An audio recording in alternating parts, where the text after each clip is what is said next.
Hi, my name is Sridevi Rajeeve, and I'm a physician at Memorial Sloan Kettering Cancer Center focusing on multiple myeloma and cellular therapies for multiple myeloma.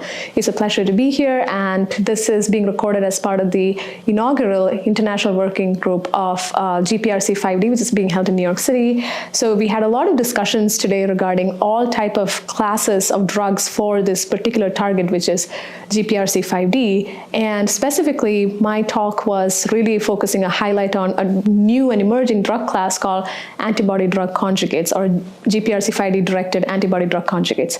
Now, there's not a lot of data in this space. In fact, it's a completely data-free zone, which is why it's exciting, because we are really interested to see whether this class of drugs will have some of the efficacy that the counterparts in bispecific antibodies and CAR-Ts directed against GPRC have, and most importantly, whether they will have similar or a different profile of toxicities that we have found to be limiting for CAR-T as well as bispecific antibodies.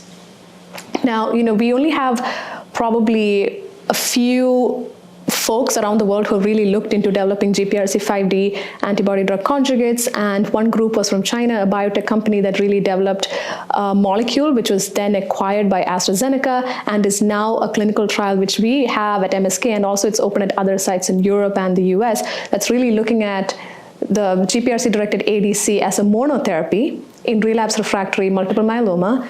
Patients who are eligible include patients who have had multiple different kinds of treatments, those who've been exposed to triple classes, anti-CD38 monoclonal antibodies, proteasome inhibitors, IMiDs, and can also have had a CAR-T. Prior BCMA exposure is allowed. However, we do not include patients who have had a prior GPRC-directed therapy, so really they have to be GPRC naive to be eligible for this trial. And the reason is we are trying to understand the efficacy of this GPRC-directed ADC, so we really do not want a prior exposure to this drug while being considered to be eligible for this trial. Another important aspect to highlight, the antibody-drug conjugate is usually made up of a couple of critical elements. The target is important, the target we already defined, which is GPRC5D, and then coming to the drug itself, it is an antibody, so it's a Y-shaped antibody, immunoglobulin, on which there is a payload or the drug which actually does the cytotoxic cell killing. In case of this AZD0305, it is MMA, or monomethyl auristatin E. That is the payload of the drug that actually does the myeloma killing.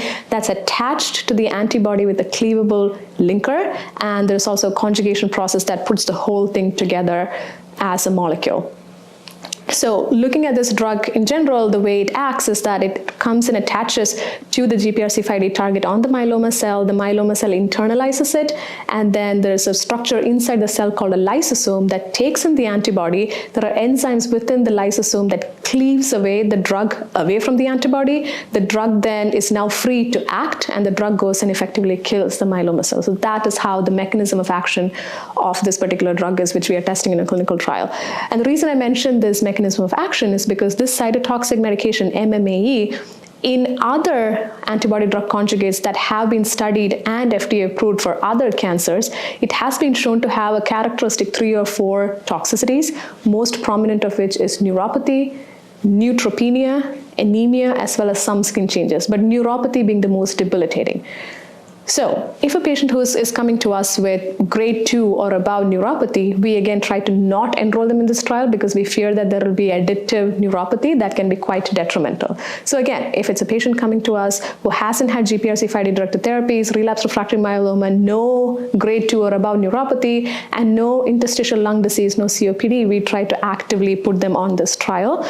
This trial, again, is at the phase 1 level right now. At the time of recording of this video, we are not at any point in which we can elucidate an efficacy or safety signal yet. I think we are still months away from really fully recruiting enough for that and analyzing the data, but it is something that we are really excited about, and it's a completely new class of medication, very different from bispecifics and CAR-Ts, and purportedly, there might be some advantages similar to belantamab in the BCMA space for this particular ADC, because this is a standalone antibody, right? It's not dependent on T cell fitness to exert its action. So there may not be immunologic toxicities The safety profile might be different. We may not see the significant dysgeusia or cellular toxicities of CAR-Ts with this ADC, and that is promising, as well as availability. This is an antibody drug. From the time you conceive the idea of giving someone the drug, you can just give it to them in 1 to 2 weeks instead of waiting for a step-up dosing for bispecific or